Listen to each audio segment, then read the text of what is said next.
There's a specific kind of retirement problem that no one sees coming. It's not because it's complicated. It's because it happens slowly over time. And by the time it shows up in your tax return, the window to fix it has been closed for years. The 401k is one of the most powerful retirement tools ever created. I believe that. I use it myself. But here's what's also true. For a specific type of saver, the person who's been diligent and consistent throughout their entire career, the 401k could be setting you up for a tax problem in retirement that's worse than the one you were trying to avoid by deferring all of your income in the first place. By the end of this video, I'm going to show you exactly how that happens, why most people don't see it until it's too late, and more importantly, what the framework actually looks like for deciding where your next retirement dollar should go. Hi, I'm Wes, founder of Volt Private Wealth, an independent RIA that's focused specifically on tax-efficient retirement planning. And this is the type of stuff that I work through with clients every week. Let's start with what's actually true, because I'm not here to scare you. 401k millionaires have been growing consistently decade over decade through market volatility, recessions, geopolitical concerns, and for most Americans, the 401k isn't just a savings account, it's their entire retirement plan. So the question's never, is the 401k bad? It isn't. The question is whether the next dollar that you're putting into it is the smartest place for that dollar to go. Given your tax bracket today, your projected tax bracket in retirement, your savings rate, your timeline, all of your financial goals. And for high savers, those people who have been consistently saving and disciplined throughout the years, the answer ends up being more complicated than you may think. Here's the thing no one's been talking about. The traditional 401k was designed around one assumption, that your tax bracket in retirement will be lower than your tax bracket while you're working. For most Americans in the early 80s, when this tool was first created, that was true. Your income dropped when you stopped working. Your tax bill dropped with it.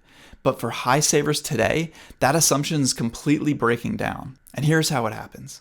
At age 73 or up to 75, if you're born from 1960 or after, the IRS requires you to start taking money out of your traditional retirement accounts, whether you want to or not. And these are called required minimum distributions, or RMDs for short. And most people assume that the math works like this. You start pulling money out, the balance comes down, the withdrawal amount goes down, and everything is fine. But modeling shows something different is happening. For savers with 1 to 2 million or more in traditional accounts, the balance is often compounding faster than the RMDs are pulling the money out. That means that as your balances grow, the RMDs grow with it, and so does your tax bill. So every year in retirement, when you thought your taxes were supposed to be lower, they're actually going higher.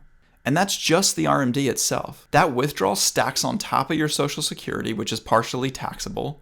It stacks on top of your dividends, part-time income, pensions, you name it. And once your income crosses a certain threshold, Medicare starts charging you more too. These are called IRMAA surcharges, and they're built on a cliffed schedule, meaning that $1 more of income over the threshold means that you're paying an entirely new premium for the full year. Your 401k deferred your taxes while you were working, but it didn't erase them. And for high savers that have over $1 million in your traditional retirement accounts, you may face a higher lifetime tax bill than if you'd use a Roth earlier in your life. This is exactly what the traditional 401k was designed to prevent. If this is the kind of thing that you think about, subscribing means you won't miss exactly what's next. Then there's the liquidity argument, and this is the one that's almost never talked about because it's too specific to the individual and it's hard to explain in broad strokes, but it's real financial planning. If you don't have a real emergency fund that has at least 3 months of expenses, preferably 6, 9 or more, if you're carrying high interest debt, if you're saving for a home or major near-term expense, locking your money into a 401k where withdrawals before 59.5 could trigger income taxes plus a 10% penalty, that isn't the right move. The right move is probably to grab your employer match first, because if not, you're leaving money on the table. Then redirect your remaining dollars towards stability. So build that emergency fund, pay off high-yield debts, and put it into an HSA if you have one. The 401k is excellent at growing wealth, but it's not excellent at giving you access to wealth when you actually need it. They're different problems. The same rule applies if you're planning to step away from work before age 59.5, and more people are thinking about this than ever. And if that's true, then the money that you put into your traditional account is locked up until at least age 59.5 without paying penalties. And a taxable brokerage account that's funded with after-tax dollars but can grow, preferably long-term, where capital gains rates are lower, sometimes even zero, suddenly starts looking a lot smarter. And then there's the idea that maybe your 401k is just a bad plan. Not all 401ks are built the same, and I've come across plans that have high fees or just poor investment selections. And now you're stuck in this plan that really doesn't give you much flexibility. And for people who rely on this as your retirement plan, that really does limit your options. And the final piece here, the one that ties this all together, is Roth conversions. If you're planning to convert traditional dollars to Roth in retirement, maybe during a lower income period, maybe in the years between retiring and RMD start, then here's the thing. Every dollar that you put into your traditional account today is a dollar that you have to convert later and pay taxes on then. So if your Roth conversions are already part of your long-term plan, it often makes more sense to start shifting your contributions to Roth now. You're slowing the growth of the traditional balance and keeping your future RMDs more manageable. That gives you more room to convert at favorable rates before the window closes. The research on this is consistent across the board, and retirees who have money across all three buckets, traditional, Roth, and taxable, tend to have the most flexibility and the lowest lifetime tax bills. And it's not because they had more money, but it's because they gave themselves options. It's the ability to choose which dollars to pull from in any given year, based on where you are in your tax brackets, what's happening with Social Security, and whether you're near an IRMAA cliff.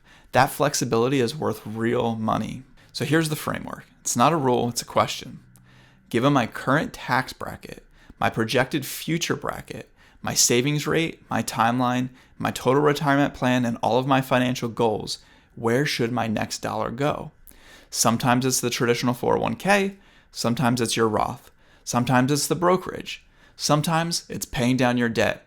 But the worst answer is not asking the question and just putting things on autopilot. If you want to think through how this applies to where you are right now, this is exactly what we do at Vault Private Wealth. There's a link in the description where you can schedule a complimentary discovery call. And if you want to keep getting content like this, the retirement tax planning stuff that actually moves the needle before it's too late, subscribing means you'll see it when it drops.